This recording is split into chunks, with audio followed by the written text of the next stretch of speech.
Mr. Horchak.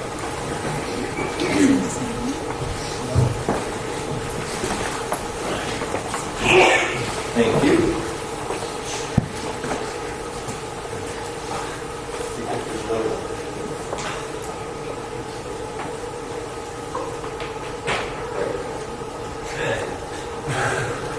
Oh, good.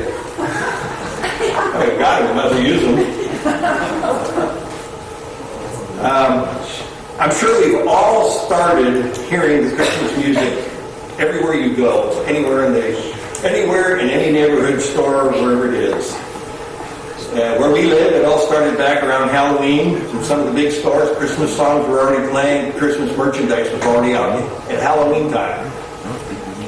My neighbors are getting their lights and decorations strung up around their homes. We had a neighbor who used to live across the street from us. He used to go all out with the lights. I mean, he had tens of thousands of lights on his home. It was really quite interesting to see. I've been watching people hauling trees as they cut them down out of the Sierra for a couple of months now. Christmas tree lots are full. People are going crazy buying Christmas trees. The flocking centers are all set up to go. You can see that white stuff flying everywhere when they're flocking a tree. You know, the retailers around the country have turned what is now called Black Friday into a Christmas buying frenzy. There are websites that come alive about a month or two before Black Friday announcing what the special ads are going to be by every retailer around the country and giving you little secret ways that you can get into that little arena of what they're doing. You go to the grocery store nowadays, and who do you see? See somebody out there with a bell, ding, ding, ding, ding, ding, ding, ding, the Salvation Army people with the red bucket and the stand standing out there begging for money for the Salvation Army needs. Then we have the fat men and the fat women now in red suits, dressed up like their buddy old Saint Nick or Santa Claus or whatever it is they call them these days. Stores are crowded, parking lots are packed with people. And it's going to be like this right up until the night of December 24th. We've got to live with this. Then we have the drunken debauchery of Christmas parties at the office, where many times anything goes. So what's all this all about? Why is all of this such a big deal? How did it get to be so dramatic as it is? How is it that you've got lights like this and decorations and paraphernalia going up and strings of things being strewn everywhere, and you hear this music and you smell the aromas and the packaging and the buying and the frenzy of getting the right gift for the right... How did all that get started? How did so much of the world get involved so dramatically in such a costly celebration? And what's wrong with such activities as this? Why is it a big deal? Why would we make an issue about it? Turn with me, if you would, to Revelation chapter 12. Revelation chapter 12. I just couldn't resist the prop. I'm sorry. All they are is pretty lights. Just think about it like that. If you look at the historical documentation on the origins of Christmas, it's quite fascinating. I want to share a little bit of that with you this afternoon. The sources that I'm going to use and the information that I'm going to share with you include these. The Encyclopedia Britannica, both their online blog nowadays as well as the 11th edition of the Encyclopedia Britannica. A book entitled Christmas Customs and Traditions, Their History and Significance by Clement Miles, New York publication, Dover Publications from 1976. Another book entitled The Battle for Christmas, A Cultural History of America's Most Cherished Holiday. A book by Stephen Nissenbaum from New York, Vintage Books, 1997. As well as articles from newspapers and magazines, including the Good News magazine. Listen to this.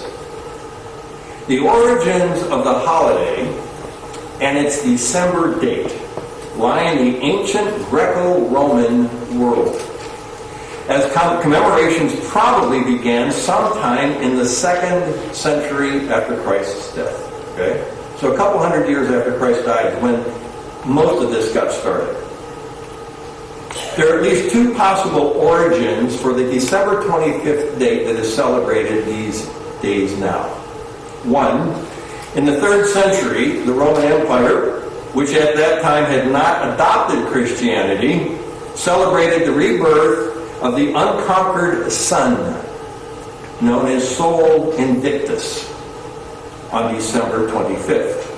This holiday not only marked the return of the longer days after the winter solstice, but also followed the popular Roman festival called the Saturnalia, during which people feasted, exchanged gifts, and got involved in debauchery. It was also possibly taken, this December 25th date, as the birthday of the Indo-European deity, a god, as we heard in the sermonette, called Mithra, M-I-T-H-R-A, a god of light and loyalty, whose cult was at the time growing popular among the Roman soldiers. So these two things probably played a role, if not the role, in coming up with a December 25th date to focus in on.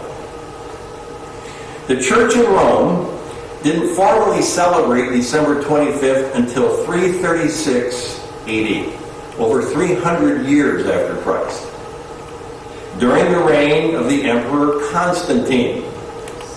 It was when he made Christianity, when Constantine, the Roman emperor, made Christianity the effective religion of the empire. And if you recall the study that we did on the book of Revelation, that was part of the history that we got out of that study. Some have speculated that choosing this date had the political motive. In other words, he was looking at a way to strengthen the empire. He was looking for a motive of weakening the established pagan celebrations because they were so powerful. And now he had declared Christianity as the religion of the Roman Empire.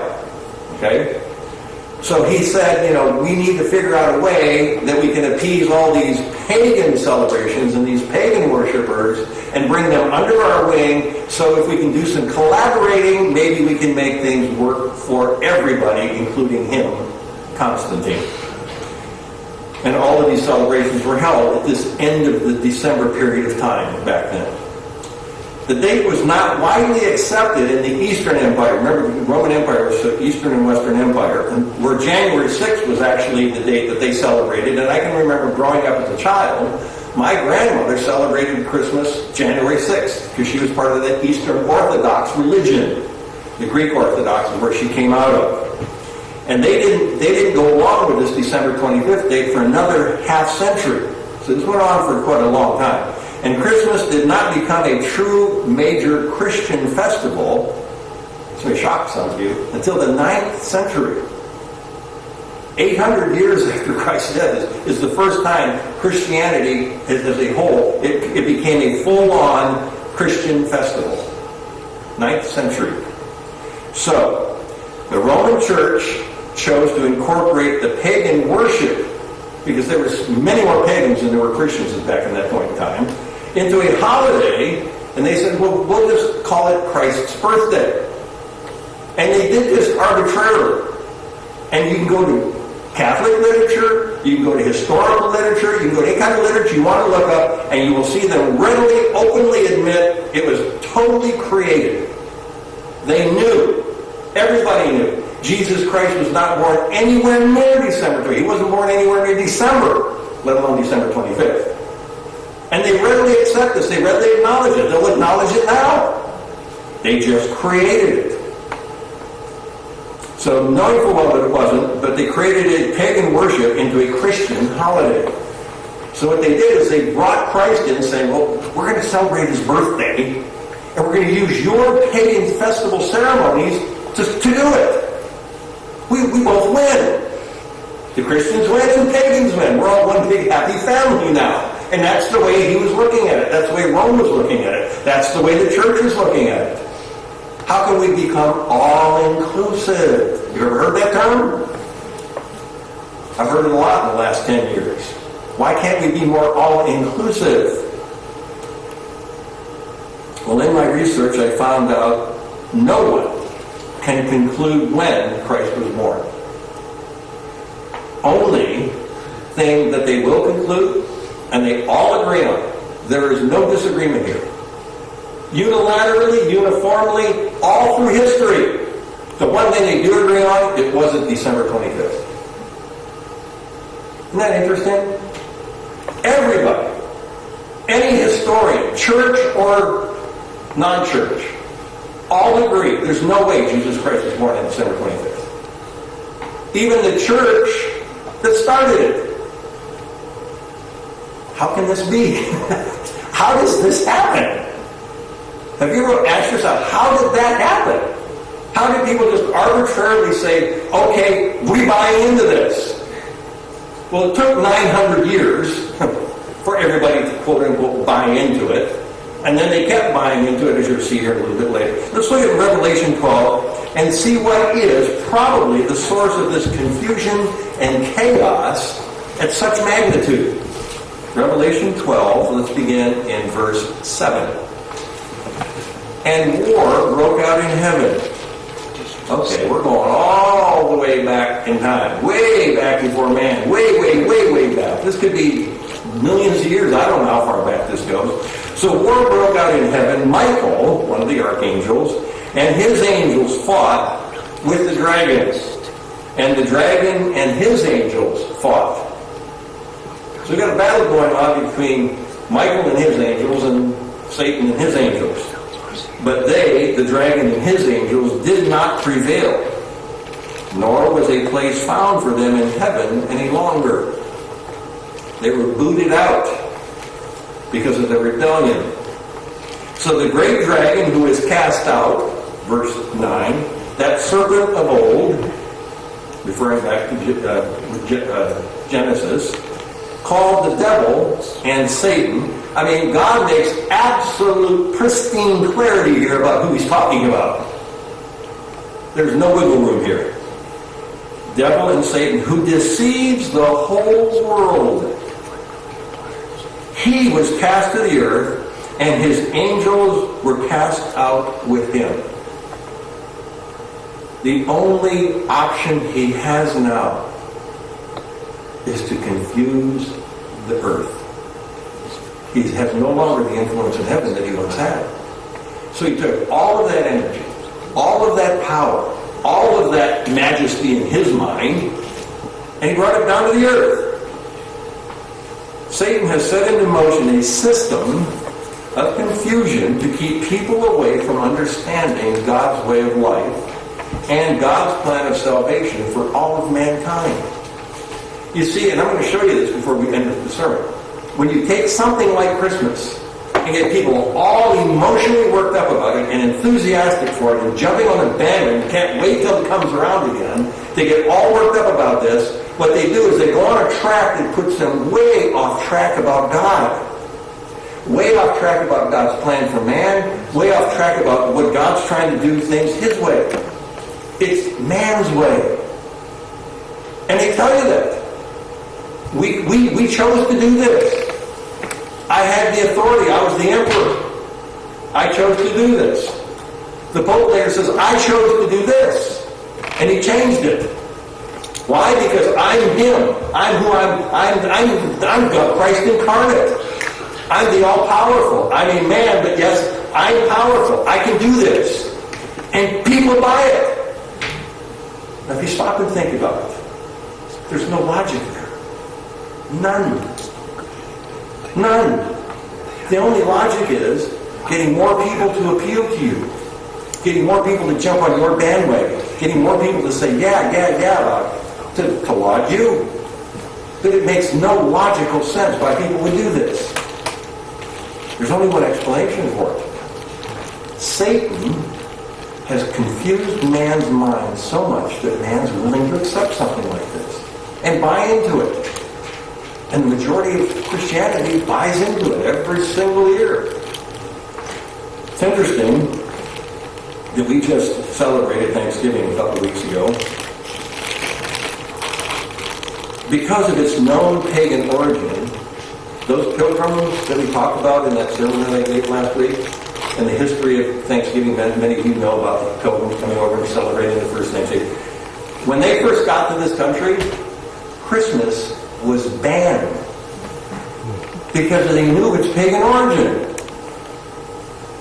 They didn't allow themselves to go down that path. They said, you know what, we know better. And they banned it. Now that ban only lasted until 1681. So it didn't last a great length of time. Let's go to 1 Corinthians 10. 1 Corinthians 10. It's interesting when you go through and research some of the stuff in history, how people have tried to go back to what's real, we'll go back to what's true, like the Pilgrims tried to do back in the 1600s, and actually ban what by that time was already 500, 600 years into the making of a major celebration. So when they broke away from England and came over to this country, they said, you know what, we know that. We're going to ban it, because we know it's pagan. So we had this resurgence that lasted a very short period of time, but this known resurgence, this is historically there, that it was banned. Corinth is an interesting city, especially back then, back in the time when Paul was writing about Corinth. It was a main seaport which practiced paganism openly. I mean, it was a known paganistic mecca. Almost everything that the city of Corinth was involved with was involved with paganism. The city's name, I just found this out for the first time, I didn't know this before. The city's name actually spawned a Greek verb meaning to practice fornication. The city of Corinth, that's spawned that term in the Greek. That's how debauched the entire city was. It was a mess. And we wonder why Paul had to correct them. Those Christians were coming out of that mess. The majority of the people in Corinth worshipped the traditional Greek and Roman gods and goddesses and sacrificed in the temples, and one of those as one of those things they called the mystery religions. If you will recall our study in the book of Revelation again, one of those magnificent temples was the temple of Aphrodite. I had a picture of it. She was called the goddess of love. In that temple alone, they had on staff paid prostitutes, 1,000 on staff. In that one temple, 1,000 prostitutes. Incredible. Paul was speaking to the people who were coming out of this kind of environment when he was speaking to Corinth.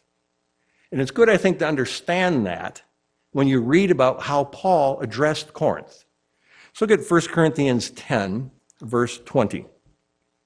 1 Corinthians 10, verse 20. He's talking about a lot of other things here. He says, but rather that the things which the Gentiles sacrifice, they sacrifice to demons. Now, you stop and think about that. I mean, that's quite a statement. Because Paul actually told them elsewhere, he said, meat sacrificed to an idol, that doesn't mean anything. It doesn't mean anything to us. Some people wouldn't eat it just because it had been sacrificed in a temple. I was like, whatever it is, it's meat. But he said, the things which the Gentiles sacrifice, they sacrifice to demons. That's what they're intending to do, not to God. And I do not want you to have fellowship with demons. So I don't want you getting involved with what they're doing. Because what they're doing is they're dealing with demons. They're interacting with demons when they're going through this process. You cannot drink, listen to this, you cannot drink the cup of the Lord and the cup of demons. You got to choose. Are you going to do it God's way? Or are you going to do it Satan's way, the demon's way? And Paul's trying to point out here, you guys, you can't mix and match. This isn't a smorgasbord here. He said, you cannot partake of the Lord's table and of the table of the demons. It's one or the other. You can't blend them. They're non-blendable. Demons are angels who rebelled against God and now embody all that is evil. They're real. Very real. And God, through Paul, says you can't have anything to do with them. So when you know that it is pagan in origin, you've got to stay away from it. Because if you don't, you're drinking a cup with a demon. You're toasting to a demon. You're sitting at a demon's table having a feast. Whether you want it to be that way or not, that's the way it is. Turn over to 2 Corinthians 11. Just a few pages to your right. 2 Corinthians 11. Satan has pawned off a deception that confuses people as to what is right and what is wrong. And that's perfect. Because if you can't determine right from wrong, then you can justify anything. Because the mind's not capable of saying, well, that's right and that's wrong. Because nobody in the right mind is going to say, well, I'm going to do it because it's wrong. They have to convince themselves that it's okay. So if you don't know if it's right or wrong, hey, go with the flow. Turn on the lights. Put up a tree. Decorate the tree. Pass gifts out. Drink a cup of eggnog with the Christmas cheer. Kiss under the mistletoe. You name it. So much so that they started worshiping demons and false gods of this age, even Satan himself.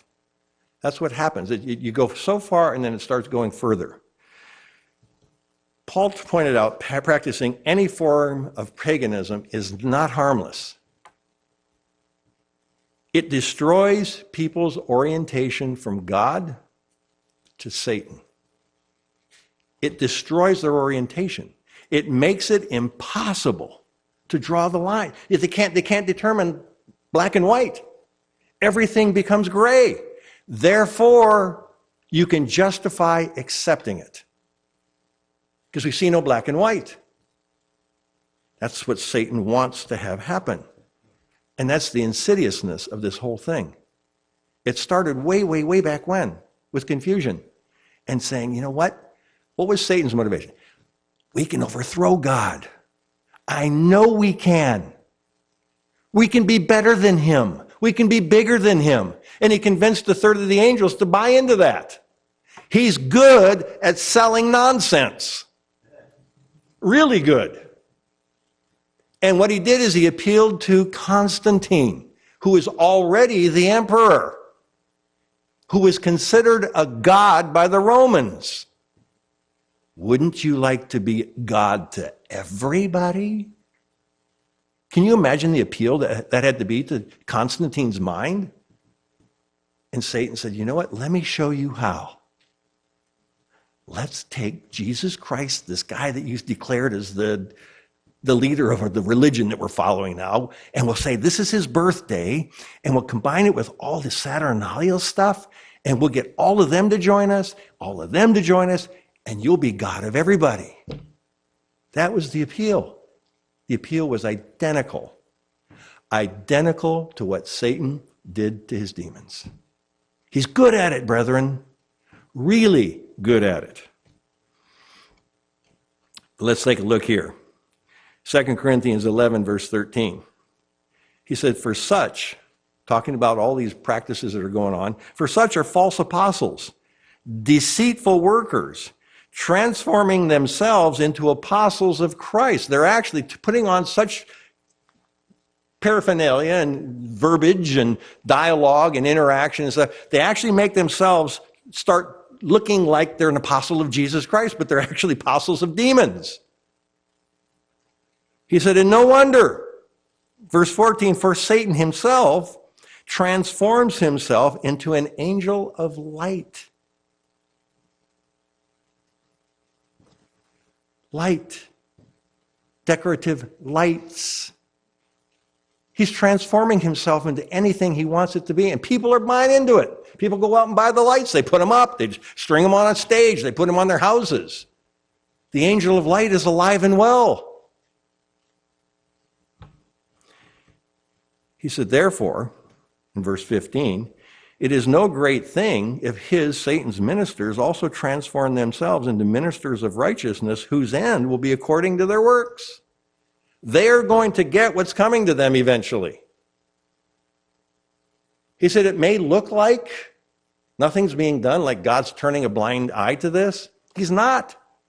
God's allowing all this to go on around us. And some of us, me included, we allow ourselves to slip into that a little bit here and there because we're with it so much. And it's so easy to slip into, especially if you've ever celebrated it, as I've done in my life. I've done it without and I've done it with. And when you've done it and you've had a good time with it, you've got a lot of good memories. I mean, I'm sure that my parents and everybody that else I knew when I was growing up, the thought of worshiping a demon was the furthest thing from their mind. They were looking at the good side of all this. And I understand that. And that's 99.9% of the people on the earth today. They're the same way. They don't know any better. This is just a fun thing to do. But it's wrong. You know, when I smell a Christmas tree, I mean, I have thoughts come back into my mind, back into my childhood. And they're pleasant thoughts. And the smell of that pine fragrance in a house, in a store, I love the smell of that. It's because it's got a lot of fond memories for me.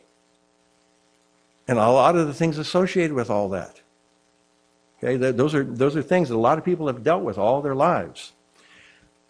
What about some of the things that are involved in Christmas celebration? Christmas tree. What about it? Turn with me, if you would, to Jeremiah 10. Jeremiah chapter 10.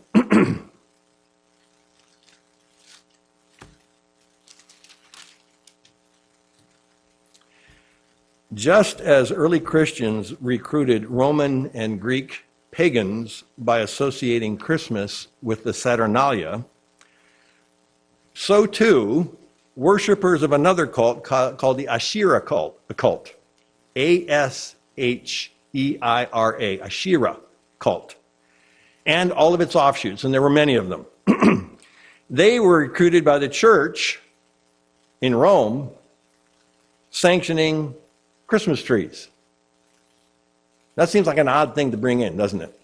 Well, the reason they did this is the Asherah cult worshipped trees.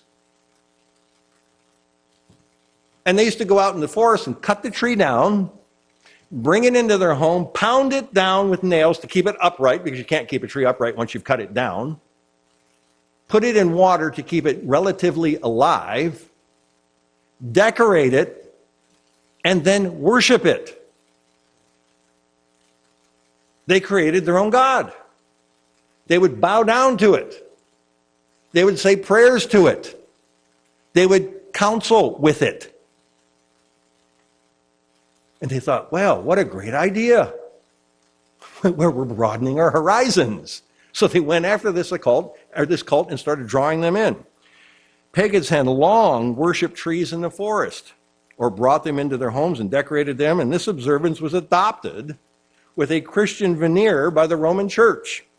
God discusses something like this back in Jeremiah 10 when it comes to something like a Christmas tree. Let's read about it here. Jeremiah 10, look and see what you think when you read this dialogue, when you know what a Christmas tree is, okay? Jeremiah 10, verse 1. Hear the word which the Lord speaks to you, O house of Israel. Thus says the Lord, do not learn the way of the Gentiles or the pagans. Do not be dismayed at the signs of heaven, for the Gentiles are dismayed at them. They're dismayed at the things God said don't be dismayed at, and they get worked up about something they create. For the customs of the people are futile. For one cuts a tree from the forest, the work of the hands of the workmen with an axe. And I watched a lot of that take place in the last month or two. People going up into the Sierra, chopping down a tree, loading it on their truck and taking it home. They decorated in verse 4 with silver and gold. They fasten it with nails and hammers so that it will not topple. They didn't have electric bulbs back then, just so that you know, or God would have included that here too. They are upright like a palm tree. They make them nice and vertical. And they cannot speak. They're not people. They're not creatures. They're stupid trees. And these people are worshiping them. And God's trying to point out, Jeremiah's trying to point out, you gotta get past this stuff. He said, like, they cannot speak. They must be carried because they don't have feet, because they cannot go by themselves. He said, don't be afraid of them, for they cannot do evil, nor can they do any good. What's that sound like to you? Looks pretty obvious to me. God's trying to point out something. You know what? Satan was called Lucifer, beautiful. He loves beautiful. And he loves using beautiful to create difficulties. That's why some people who grow up being beautiful people, they have difficulties in life sometimes because they are so beautiful. It goes to their head. They think, I'm beautiful. What did you have to do with it? Nothing. Nothing. But that is the mind of Satan. That's what he appeals to. And what did he do? He brought it back. And they love it. They love it. And they make billions of dollars loving it. What about mistletoe? Seems something sort of innocuous, doesn't it? A little bush. We got them growing in our trees out front, and I've heard that if you don't get them out of your trees, it'll kill your tree. Because it's a plant that is designed to destroy that which it attaches itself to. That should tell us something right there. Let me share something with you. Norse mythology recounts how god Balder, you may have heard his name in Norse mythology, was killed using a mistletoe arrow by his rival god Hoder while fighting for the female Nanna. Two guys fighting over a woman, and one guy uses mistletoe to get rid of his enemy. Druid rituals used to use mistletoe to poison their human sacrificial victims. What they would do is give them mistletoe to put them out, to kill them, so that they had less pain going through the sacrifice. You know, we're going to sacrifice you, but we're going to knock you out first. The Christian custom that we have all come to know regarding mistletoe, the custom of kissing under the mistletoe, is a later synthesis of the sexual license of Saturnalia with the Druid sacrificial cult. It takes on a little different representation when you understand where it's coming from and what its purpose was. The idea of mistletoe at a party is you can kiss whomever you want. Sexual license.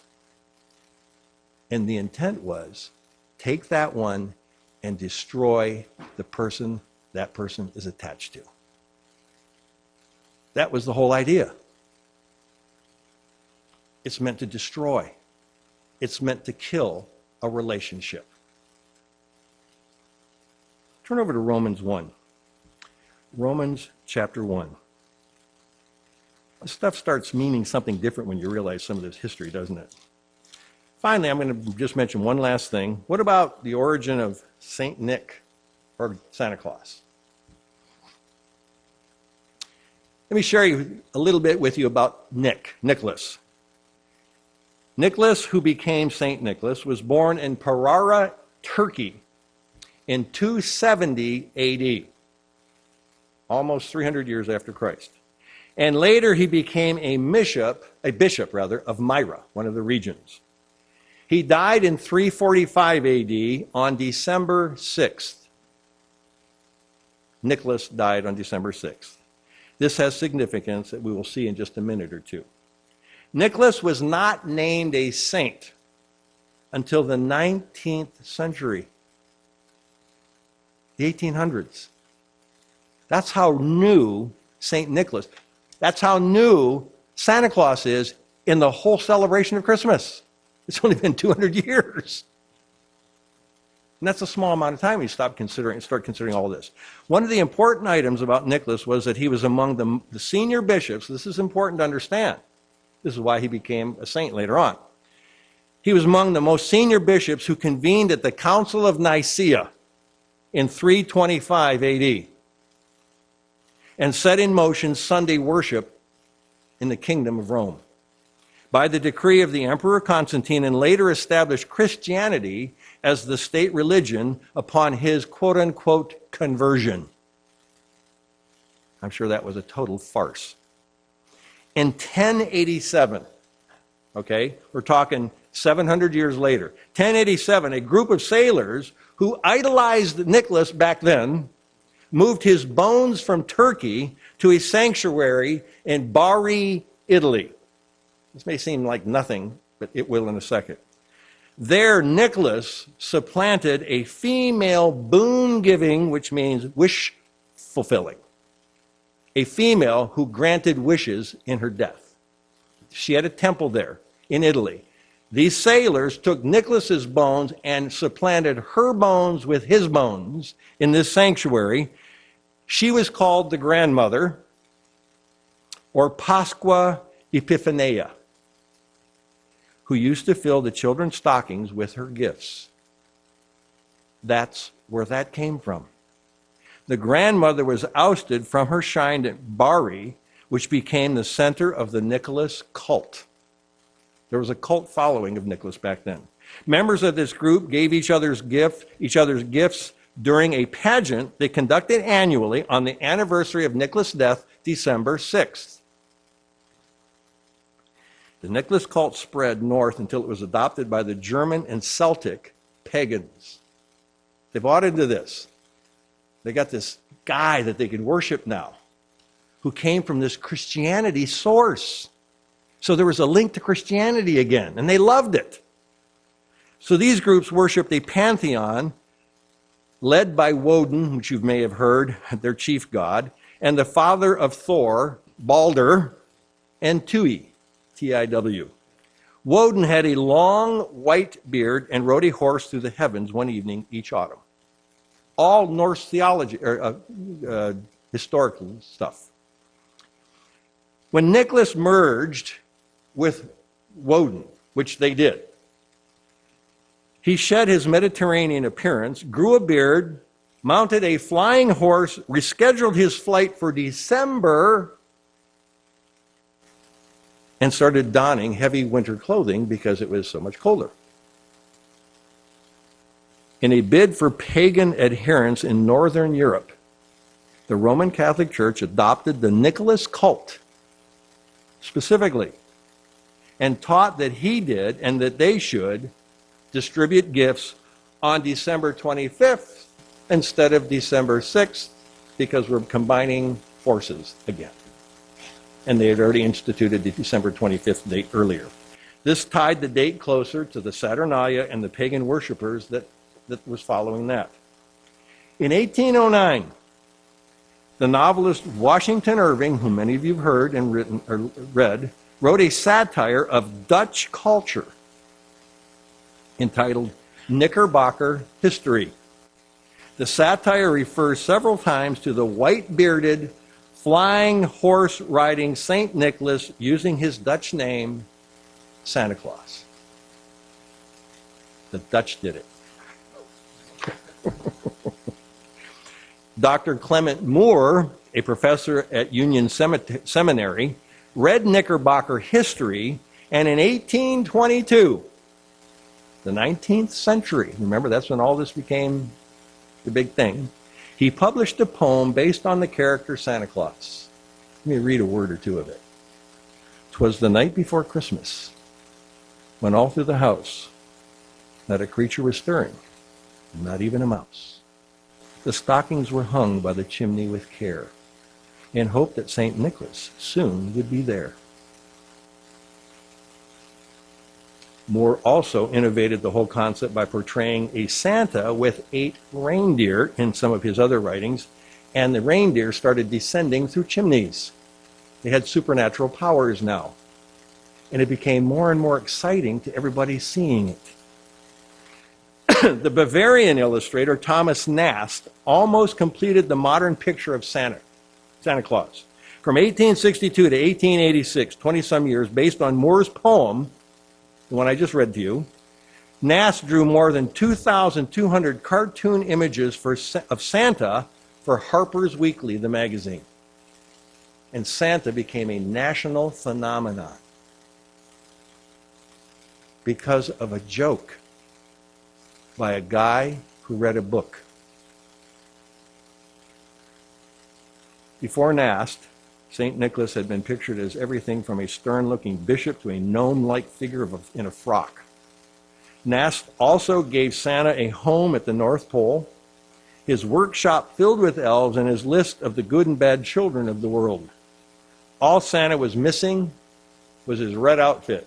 Keep in mind, this is late 1800s now. In 1931, this is how modern some of this stuff is. We never knew this. In 1931, the Coca-Cola Corporation contracted the Swedish commercial artist Hayden Sundblom to create a Coke-drinking Santa Claus.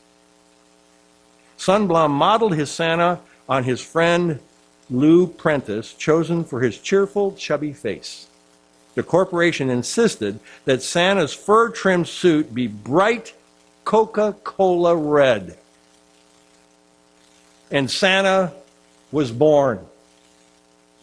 A blend of Christian crusader, pagan god, and commercial idol. Can you think of anything more ridiculous in your life that people buy into? That people teach their children this person actually exists? This is such a farce, it's hard to comprehend. A mishmash of craziness. Let's look at a comment Paul made in Romans 1 about the changes of approach from or toward God and what the way of thinking and practice does to the human mind, which is what Satan is after. Romans 1, verse 20.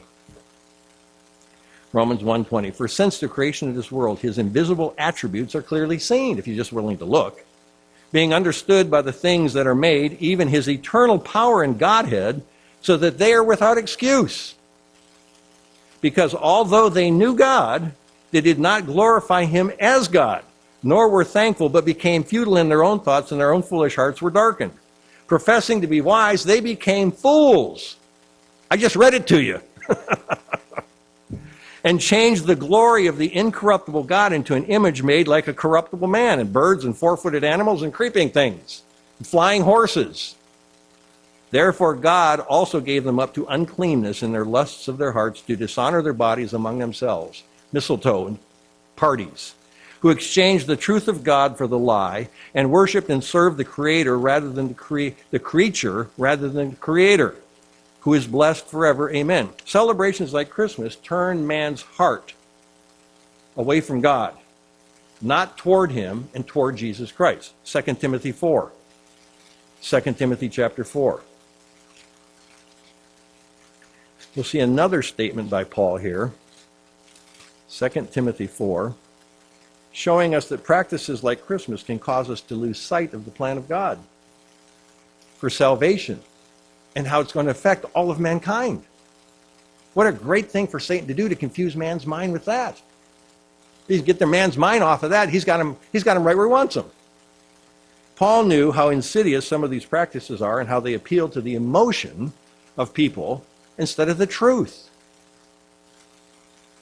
I know I'm many a kid disappointed when they finally learned that Santa Claus was a lie. I've actually heard of kids actually breaking down and bawling, crying, and going to like hysterical fits when they learn that. 2 Timothy 4, verse 1. Paul writes here, he says, I charge you therefore before God and the Lord Jesus Christ, who will judge the living and the dead at his appearing in his kingdom, preach the word. Be ready in season and out of season. Convince, rebuke, exhort, with all long suffering and teaching. For the time will come when they will not endure sound doctrine, but according to their own desires, because they have itching ears, they will heap up for themselves teachers. And they will turn their ears away from the truth and be turned aside to fables. How much more of a fable can it be than what I just gave to you about Santa Claus? It's 100% fable. In closing, let's go to Deuteronomy chapter 12. Deuteronomy chapter 12.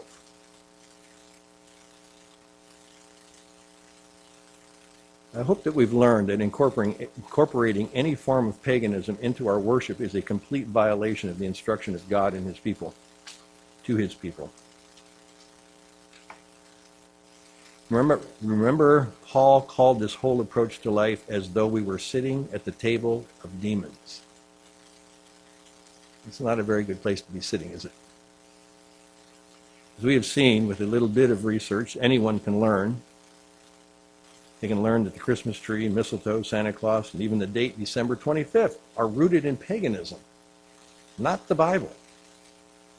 They have nothing to do with the Bible, nothing to do with Christianity, nothing to do with God, nothing to do with Jesus, nothing whatsoever. So we get ready to close. Let's look at Deuteronomy 12 and we'll see a command by God forbidding the worship of him, which includes any form of any other religion. Deuteronomy 12, verse 29. When the Lord your God cuts off from before you the nations which you go to dispossess, and you displace them and dwell in their land, take heed to yourself that you are not ensnared to follow them after they are destroyed from before you, and that you do not inquire after their gods. Don't even ask, saying, how did these nations serve their gods? I also will do likewise. A new way to serve my God. See, that's how we twist it. It's a new way to serve God.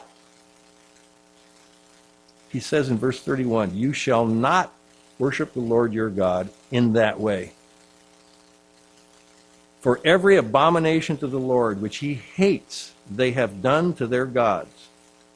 For they burn even their sons and daughters in the fire to their gods. Whatever I command you, be careful to observe it. You shall not add to nor take away from it. It can't get any clearer than that. God wants us to stay as far away from these paganistic practices as possible. Finally, let Elijah put the final word on things in 1 Kings 18. 1 Kings 18.